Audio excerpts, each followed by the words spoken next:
Olá, boa noite, bem-vindos ao Jornal de Noite. O Presidente da República confirma 84 mortos e diz que o número poderá ultrapassar 1000. Na comunicação à nação feita hoje em Maputo, o chefe de Estado afirmou que 1000 pessoas precisam de ajuda imediata para sobreviver à fúria das águas. Para acompanhar a situação, esta terça-feira, a sessão do Conselho de Ministros terá lugar na cidade da Beira. Estamos a viver uma situação trágica. O chefe de Estado chamou a imprensa esta segunda-feira para falar à nação na sequência dos estragos causados pelo ciclone Idai no centro do país. Filipe Nunes descreve a situação como uma verdadeira catástrofe humanitária. Formalmente há registro de cima de 84 óbitos, mas quando sobrevoamos, o esforço que está a ser feito ainda nesta manhã para se perceber, tudo indica que poderemos registrar mais de 1000 óbitos. Mais de 100.000 pessoas correm perigo de vida. Atualmente, a Estrada Nacional número 6 sofreu 4 cortes, portanto são visíveis, a qualquer momento esse número de cortes poderá se aumentar, isolando por terra as cidades da Beira e Dondo, mas também com a cidade de Chimoio. As águas dos rios Pungo e Buzi transbordaram, fazendo desaparecer aldeias inteiras, isolando comunidades e vê-se durante os sobrevoos corpos a flutuar.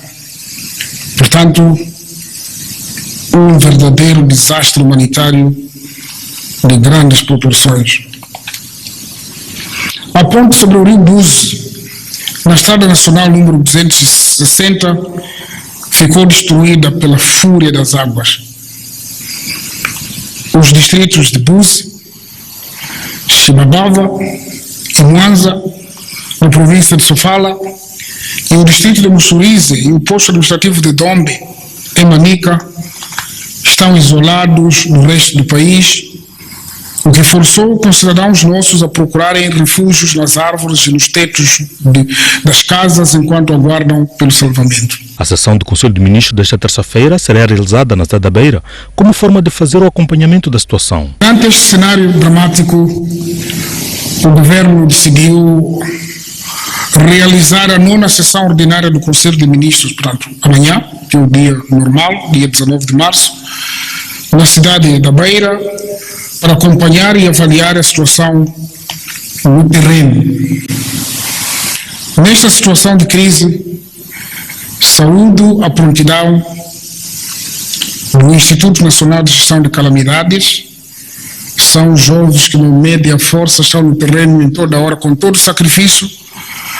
A prontidão das Forças de Defesa e Segurança, aliás, esses tem a componente que se chama Uniproc, que é permanente, que trabalha com o INGC, e por isso às vezes são invisíveis, e a todos que estão empenhados nas ações de busca e salvamento. Agradeço.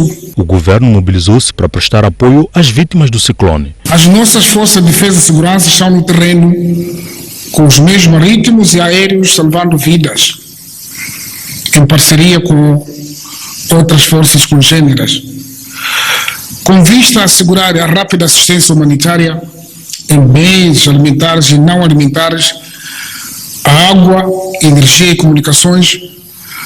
O governo mobilizou vários meios aéreos, vamos falar de helicópteros, aviões, que ainda hoje alguns seguirão a cidade da Beira. Terminei ainda esta manhã mais contactos para ver se conseguimos reforçar, porque de fato a dimensão das pessoas que estão à espera deste apoio é muito grande e tem que ser feito em tempo recorde para ver se conseguimos salvar grande parte de vidas dessas pessoas. Foi igualmente mobilizado um navio cargueiro. O Presidente da República, Filipe Nunes, apelou à solidariedade por parte dos moçambicanos como forma de minimizar o sofrimento das vítimas. A cidade da Beira ficou 90% destruída depois da passagem do ciclone Idai. A tempestade afetou Moçambique, Zimbábue e Malau. É assim que a Beira, a segunda maior cidade do país, ficou depois da passagem do ciclone Idai, um dos mais fortes furacões dos últimos anos. Beira, a cidade localizada numa região pantanosa, junto à foz do rio Pungue e sobre alongamentos de dunas de areia ao longo da costa do Índico, viu quase tudo o que construiu em 112 anos destruir-se em menos de um dia. O barulho das águas que vagueiam com fluxo próprio impediu que estudantes fossem às aulas, deixou mais doente quem já se encontrava enfermo e cortou ligações terrestres da cidade. Tudo porque o ciclone Idai, para além de vidas que ceifou, destruiu casas, escolas, estradas e hospitais, o que significa uma destruição em 90% da cidade, de acordo com a Cruz Vermelha, citada pela RTP. Passadas as chuvas, há quem já começa a reconstruir na expectativa de reerguer parte do seu sonho e evitar roubos, na medida em que a falta de energia elétrica propicia a atuação de malfeitores. Por enquanto, chegam os apoios, o mais alto dos quais pelo Presidente da República, mas os sinais de destruição continuam em toda a zona urbana e os impactos podem ser maiores do que os avançados. O governo já disponibilizou cerca de 300 milhões de meticais para assistência às vítimas do ciclone Idai no centro do país. A informação foi avançada hoje em Maputo pela diretora-geral do INGC. Ao todo, são cerca de 1,1 bilhão de meticais necessários para dar assistência às vítimas das inundações que fustigam, sobretudo, a zona centro do país. Nesta segunda-feira, o Conselho Técnico do INGC esteve reunido em Maputo para avaliar os impactos causados pelo ciclone Idai. O governo disponibilizou, para além do valor que já tinha disponibilizado antes, 300 milhões de meticais. Para além disso, temos estado a receber várias contribuições de vários parceiros, tanto alguns preferem anonimato, mas temos estado a contabilizar já, por estas alturas, pouco mais de 1 milhão, quase 1,5 milhão de dólares já disponibilizado até agora em valores monetários. Além do apoio do Executivo, a diretora-geral do INGC disse que os parceiros internacionais têm prestado a sua solidariedade através de alimentos e transporte. Agora também tivemos a indicação de que há um exercício que está sendo feito junto à África do Sul para disponibilizarmos um avião cargueiro que precisamos de levar geradores, portanto grupos geradores para nos apoiar a colocar em pontos críticos da cidade da Beira e também noutros pontos que não têm energia ainda. De acordo com o Instituto Nacional de Meteorologia, o ciclone Idai já está fragilizado. Estamos a falar de chuvas na ordem dos 100 milímetros em 24 horas e isso vai acontecer até o dia 21. Nós esperamos a melhoria do estado do tempo a partir do dia 22 e essas chuvas poderão ser acompanhadas por trovoadas severas e ventos com rajadas. No que diz respeito a questões hidrográficas, as autoridades avançam que a situação está a voltar à normalidade, com exceção das bacias de Pungue e Buze, que ainda continuam em alerta. Continua interrompida a circulação na Estrada Nacional número 6 entre Inhamatanda e Beira, devido ao desabamento em 3 pontos da via. O ministro das Obras Públicas e Habitação diz não haver previsão do retorno à normalidade do trânsito naquele troço que liga o Porto da Beira aos países de Interland. Somam e seguem os estragos do mau tempo verificado no último fim de semana. A Estrada Nacional número 6 é uma das afetadas, interrompendo o trânsito entre a cidade da Beira e Inhamatanda devido a cortes em vários pontos da via.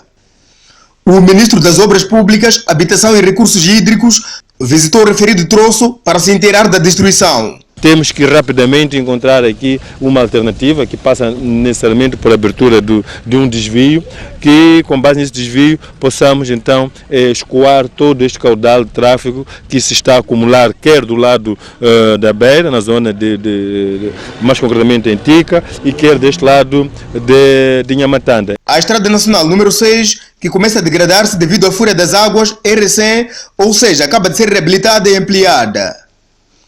Questionamos ao ministro João Machatine sobre a qualidade da obra. Houve alguma consistência na construção desta estrada. É verdade que os peritos poderão, pois, mais tarde, fazer a devida avaliação. Um dos pontos críticos é a zona da ponte sobre o rio Haluma, onde há relatos de ter havido um incidente que provocou 7 mortos que seguiam nesta viatura. Esta caminhoneta foi arrastada na última sexta-feira e o seu condutor só foi achado pelas forças de defesa e segurança na manhã desta segunda-feira e com vida, inconsciente, mas a cerca de 5 quilômetros deste local. Entretanto, algumas famílias continuam sitiadas nas árvores em vários pontos de Sofala devido a inundações. Este homem é uma das vítimas que, na companhia da sua esposa e filhos, estiveram desde sexta-feira na árvore. São 5 crianças que eu tenho, com a mãe que já lá também pus em cima da árvore. Eu tentei querer voltar para levar manta, só que já era tarde, fui alastrado também com água, até fui escorrer até embaixo lá do Rio Muda, a querer quase para o Rio Muda. Acho que as águas estão a escorrer até agora, eu que consegui escapar, os outros ainda estão em cima das árvores a gritar toda a noite. Socorro, socorro, socorro, socorro. Até que só víamos helicóptero a passar em cima, só a ver como que as coisas estão a andar, mas até que eu consegui sair, aquilo foi por um milagre de Deus. Enquanto algumas pessoas mantêm-se na portagem de Nhamatanda, na esperança de que as águas poderão baixar de nível para seguirem viagem à beira, outras olham para isso como uma oportunidade de fazer negócio. Estou a vender batata, mais arroz, mais salada com pão. Estamos a se ajudar, né? Sim. Outro está a morrer à fome, estamos a ajudar a outra para a outra. Consegue fazer quantos meticais por dia aqui? 500, 600. Estamos a fazer comida para eles comprarem para conseguir sobreviver, né? Porque os outros têm família longe, não tem família perto. Então nós vamos vender para ajudar eles. Até por volta das 16 horas que a nossa equipa de reportagem saiu de Nhamatanda, chovia intensamente até a região de Enxope, uma situação que a continuar poderão se verificar mais danos. O ministro da Agricultura e Segurança Alimentar, Gino de Marrul, escalou o reassentamento de Degundio, onde estão alojadas 81 famílias vítimas das inundações. Higínio de Marrul escalou a zona de acomodação de Degundio, no distrito de Niquadala, onde estão acomodadas 81 famílias vítimas das inundações. O ministro confortou as famílias e garantiu que o governo vai continuar a apoiar as vítimas. Vai aguentar? Vai aguentar. E pensarmos já nesta segunda época da agricultura, não é? Agricultura, sim, exatamente. Aqui o que é que faziam mais? As pessoas o que é que faziam mais? Qual era a cultura que mais faziam? Como estamos três grupos. Sim, sim. Tem um grupo que saiu de Irará, que fazia mais arroz e a mandioca e o milho. Enquanto esses que saíram de cerâmica, Manoambele, só tinha a única cultura que era arroz. Arroz? Sim. Esses arroz ainda continua? A chama está lá? É, mas já... Tem muita água? Muita água, não terá acesso. Não terá? Nada.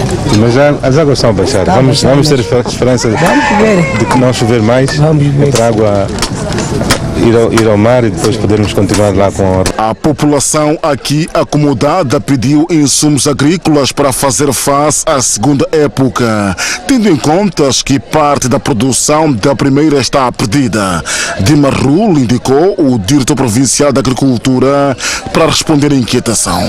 Vamos quantificar as perdas e neste momento estamos a trabalhar a nível do governo com os nossos parceiros para mobilizarmos aquilo que são os instrumentos para apoio. Sabemos que muitas enxadas perderam-se, então estamos a trabalhar na mobilização para termos instrumentos de trabalho, mas também estamos a trabalhar na mobilização para que logo que as águas baixem possamos ter semente para apoiar os produtores. O ministro da Agricultura e Segurança Alimentar visitou a Escola Secundária Geral de Niquadala, que em janeiro sofreu danos através de um vendaval, mas que neste momento já foi feita a reposição do teto. A hidroelétrica de Caurabaça disponibilizou 4 milhões de meticais através do Instituto Nacional de Gestão de Calamidades, que deverão apoiar as vítimas das calamidades naturais na região centro do país. Enquanto isso, Limo adia sessões do Comitê Central devido à situação das calamidades naturais.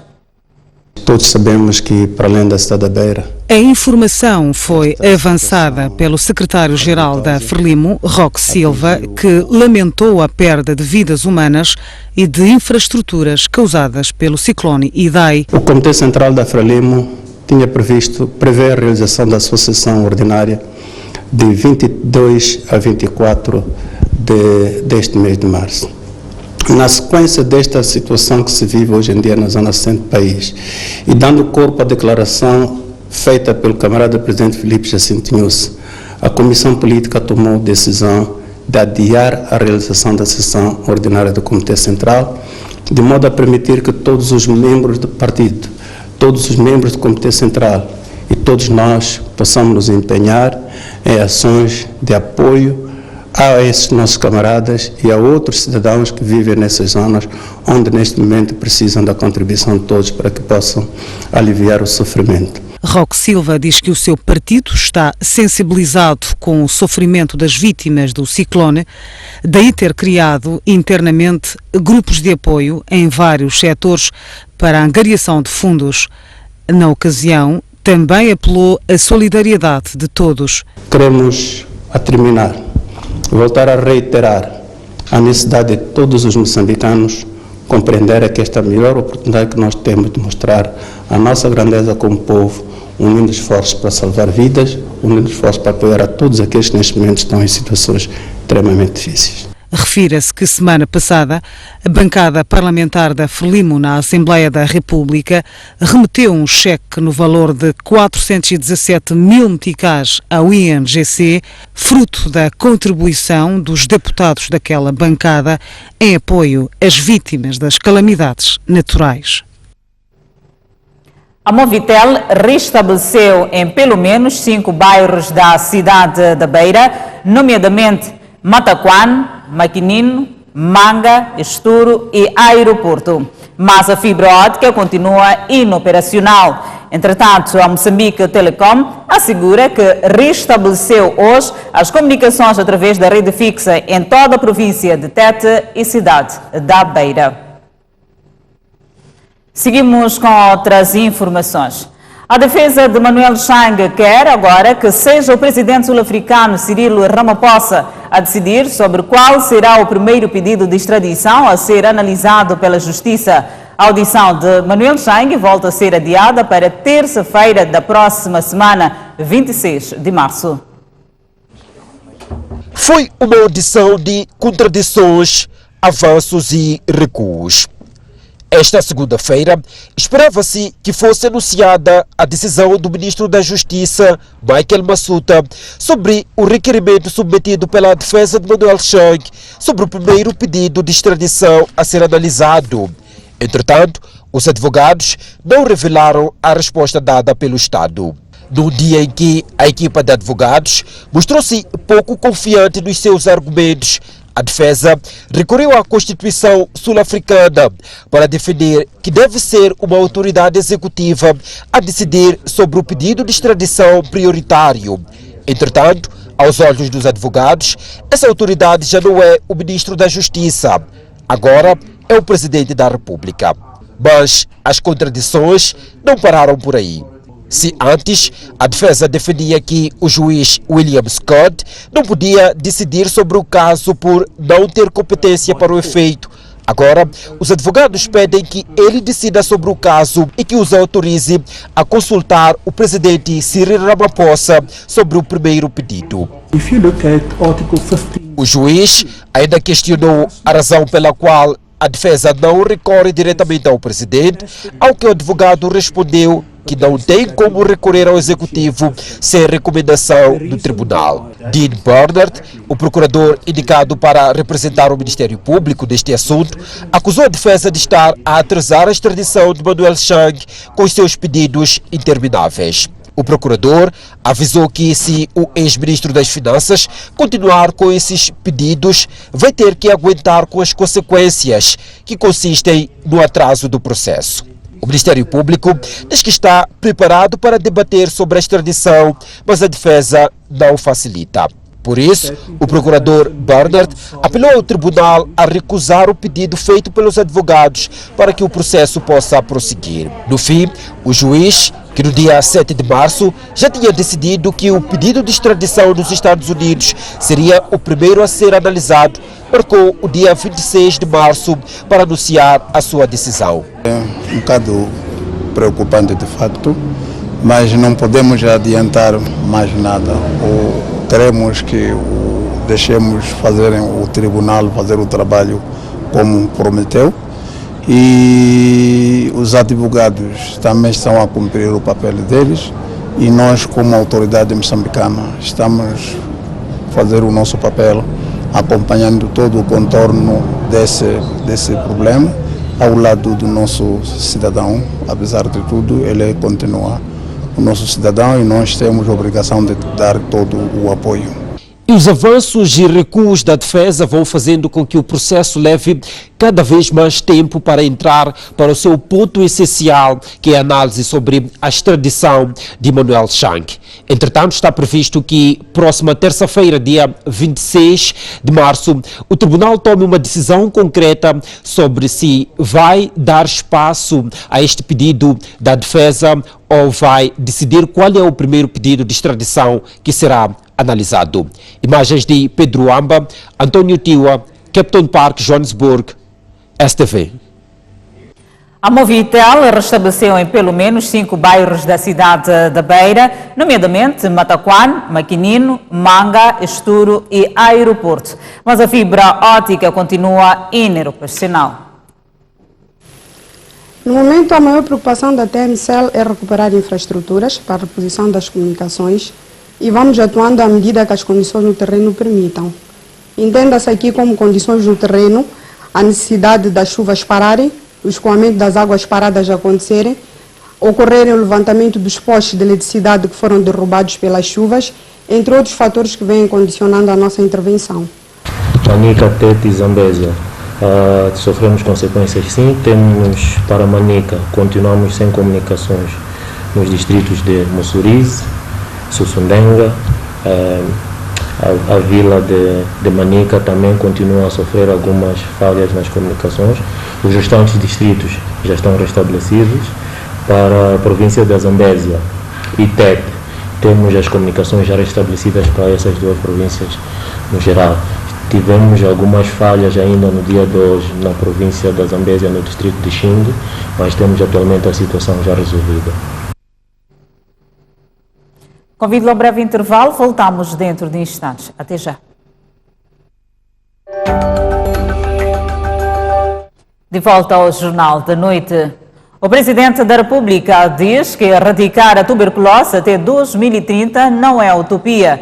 Filipe Nyusi falava hoje em Maputo durante a abertura do Diálogo Nacional sobre a Saúde.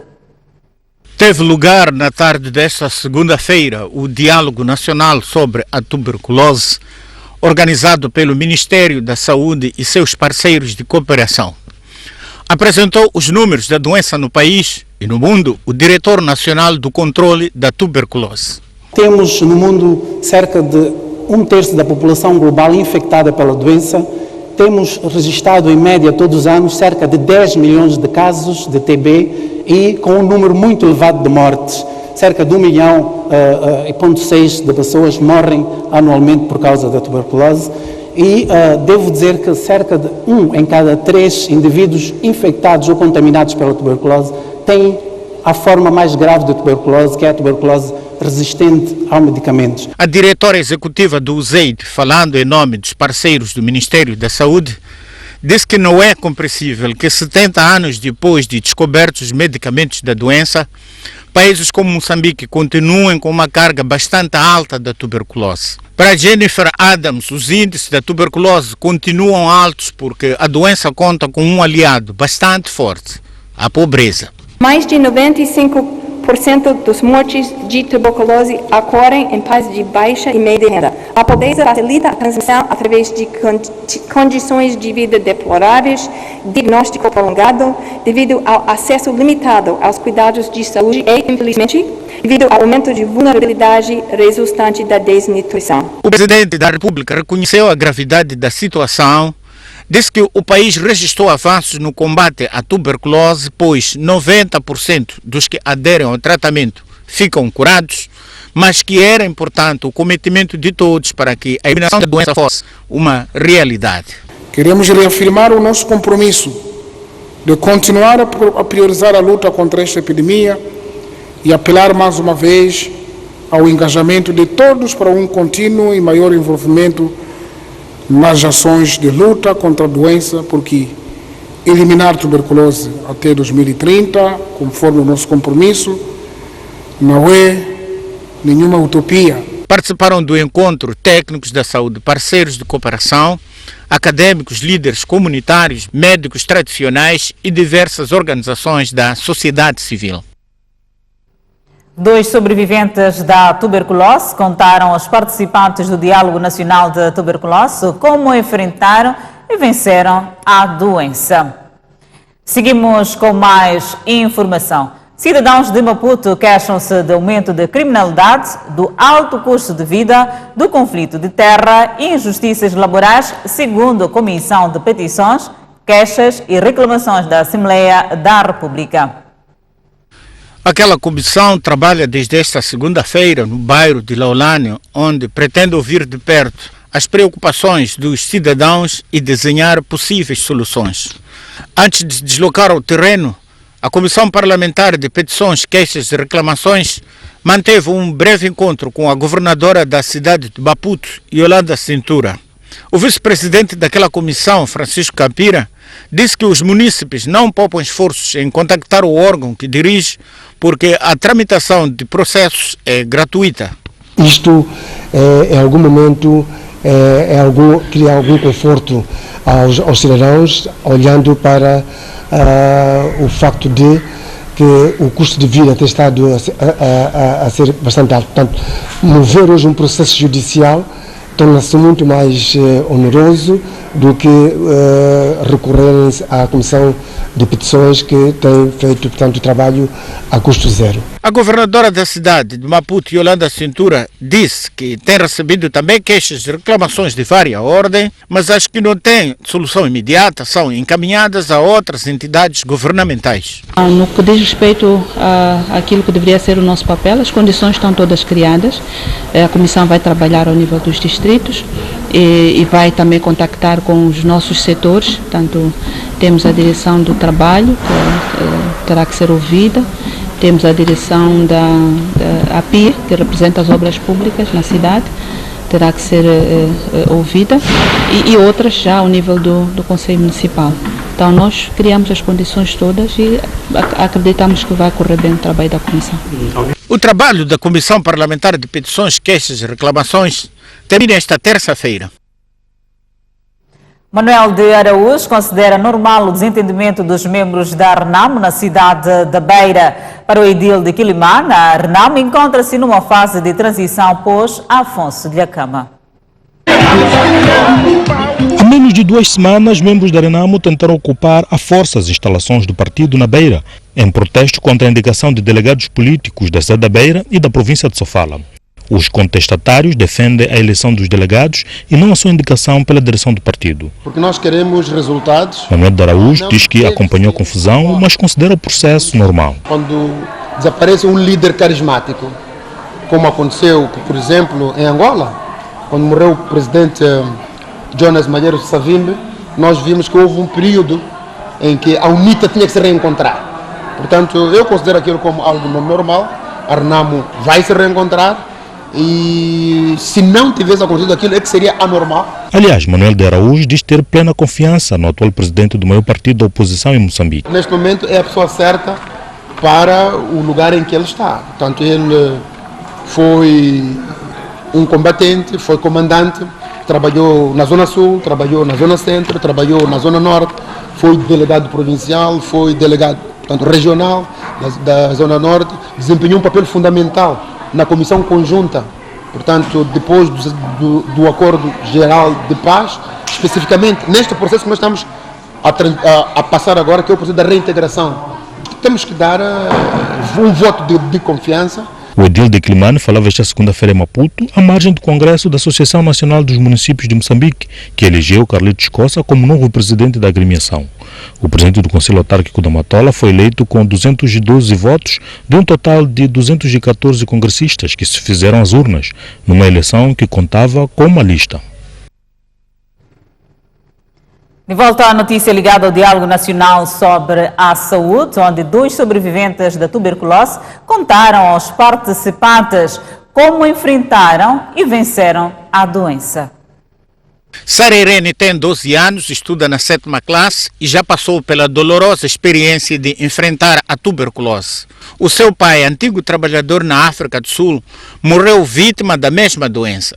Em jeito de carta endereçada ao Presidente da República, contou a sua história e fez um pedido a Filipe News. Eu acho que apanhei a tuberculose do meu pai, mas fiz todos os tratamentos, terminei e já estou melhor.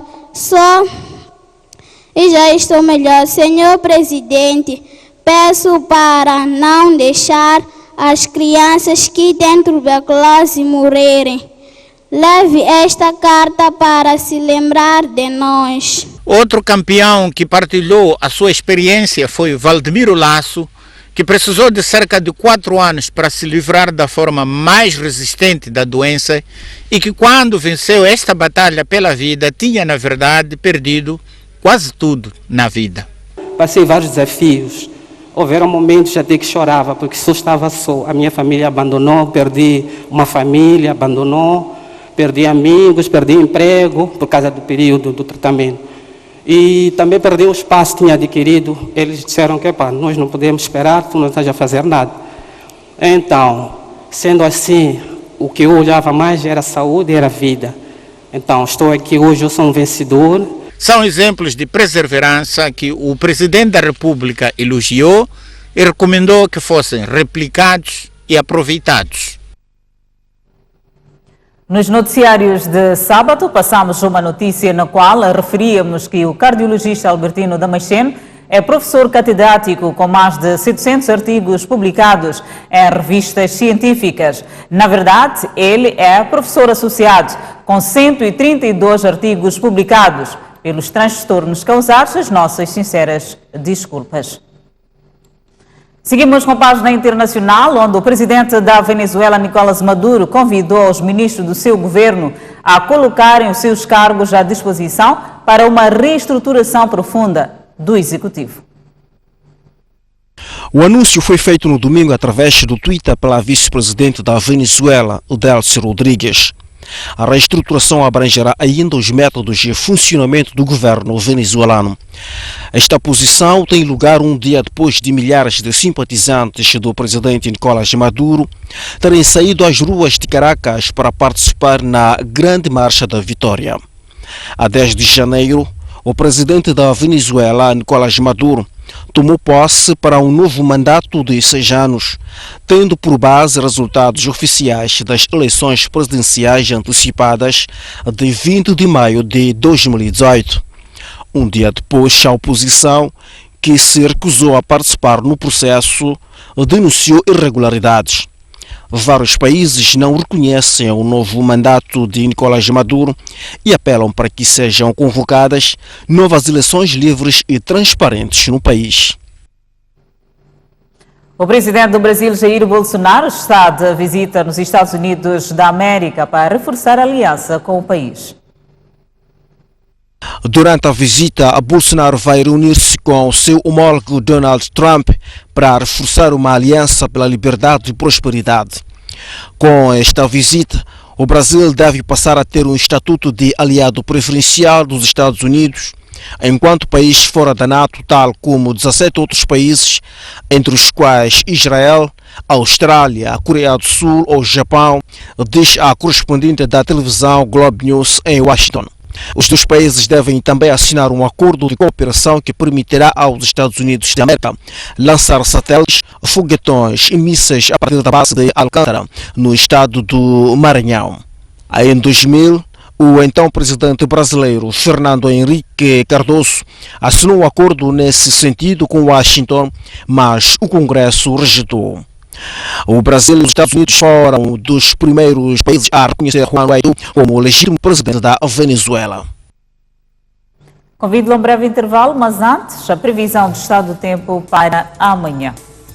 Para a zona sul do país, prevê-se uma máxima para Maputo, 36 e 23 de mínima. Xai-Xai, 34 de máxima, 24 de mínima. Inhambane, 32 de máxima, 24 de mínima. No centro do país, Beira 27 de máxima, 22 de mínima, Quilimane 31 de máxima, 22 de mínima, Chimoio 24 de máxima, 17 de mínima, Tete 32 de máxima, 23 de mínima. Por fim, a zona norte do país.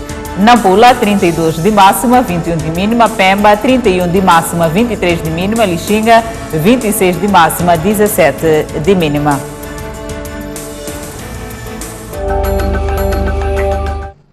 De volta ao último bloco do Jornal da Noite.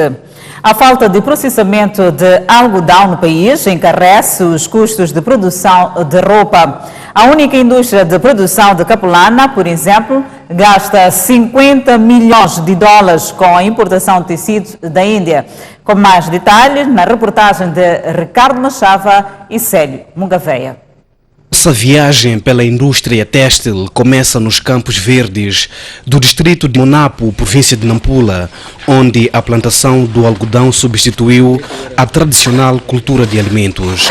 O nosso personagem é o Sr. Rafael Adamo, que na época agrícola 2017-2018 ganhou o Prêmio Nacional de Melhor Produtor. Aqui temos 250 homens, 52 mulheres e a área total é 300 hectares. O agricultor vive literalmente do algodão e os lucros que consegue no final da época mostram que, de facto, esta é uma cultura de rendimento. Toda a produção é comprada pela Sociedade Algodoeira de Namialo, a mesma que disponibiliza sementes e insumos agrícolas aos produtores da sua área de concessão. Produzimos algodão porque o algodão é de rendimento. E aproveitamos também as nossas crianças também para assunto da escola, hospitais e outros fins para nossas casas. O senhor sabe para onde vai o algodão que sai daqui da sua terra? Sim, o algodão daqui vai para Sanã. A Sanã então faz transporte para o exterior. O algodão produzido em Moçambique passa por um pré-processamento apenas para a retirada da semente e depois de ser classificado em laboratórios como este, é exportado para países como Maurícias, Bangladesh, Singapura, Portugal e apenas uma pequena parte vai para a indústria têxtil de Marraquene, na província de Maputo. Mas esse não é o caminho desejado pelos técnicos envolvidos no setor. Infelizmente, nós no algodão, a nossa cadeia não é completa. Quebra-se na altura, depois da fiação, que temos a semente e a fibra. A fibra é praticamente exportada. Uma pequena parte vai para a fábrica de Marraquene, mas em termos de continuidade da cadeia, na cadeia de fiação e tecelagem, nós não temos, porque a nossa indústria de têxtil está inoperante em Moçambique. Tão inoperante que, ao longo do tempo, saímos da lista das principais referências em África. Nos últimos 10 anos, a produção do algodão tem sofrido uma oscilação acentuada. O pico foi na campanha 2011-2012, com pouco mais de 180 mil toneladas. E a pior queda foi no período 2016-2017, com cerca de 36 mil toneladas. E na última campanha, a colheita foi de 60 mil toneladas. Com baixa produção e uma cadeia quebrada, a indústria têxtil está voltada ao esquecimento. Esta é a nova Texmoc, a única fábrica de produção de capulanas a nível nacional, que antes era a estatal Têxtil Texmoc Limitada. O tecido é que move a indústria têxtil, porque esta é a principal matéria-prima. E um dos grandes problemas com a falta do processamento do algodão aqui em Moçambique é que o mesmo acaba vindo de países tão distantes como a Índia. A nova Texmoc foi revitalizada depois da privatização em 2006.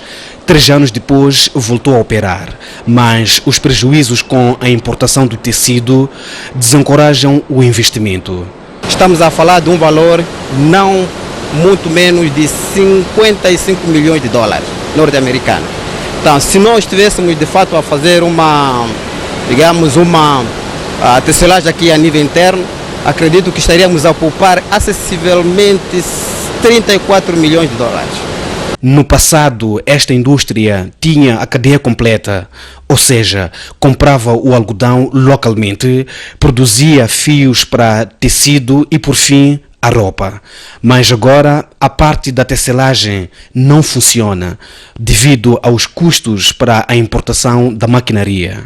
O imposto é muito elevado, de tal forma que investir em uma importação de máquinas seria preciso perceber de que a nível local a nossa capulana tem muita aceitação e existirá talvez em parte uma questão de inibição à capulana estrangeira ou à entrada da capulana estrangeira. Isso sim poderia incentivar bastante para a implantação da nova maquinaria. Pede-se incentivos fiscais para revitalizar uma indústria que já empregou muita gente e numa altura em que quase tudo que vestimos vem de fora. Seguimos com a página desportiva. O governo diz ter criado todas as condições logísticas para que os Mamas vençam a Guiné-Bissau no próximo dia 23 de março. O governo apela ainda a todos os moçambicanos a apoiarem a seleção nacional. É um jogo de tudo ou nada, onde só a vitória interessa aos Mambas, e pois, em caso de derrota ou empate, o sonho de se qualificarem ao Campeonato Africano das Nações 2019 no Egito cai por terra. É pela dimensão e importância do jogo que o governo apoiou a seleção nacional, que cumpriu um estágio pré-competitivo em Pretória, na África do Sul.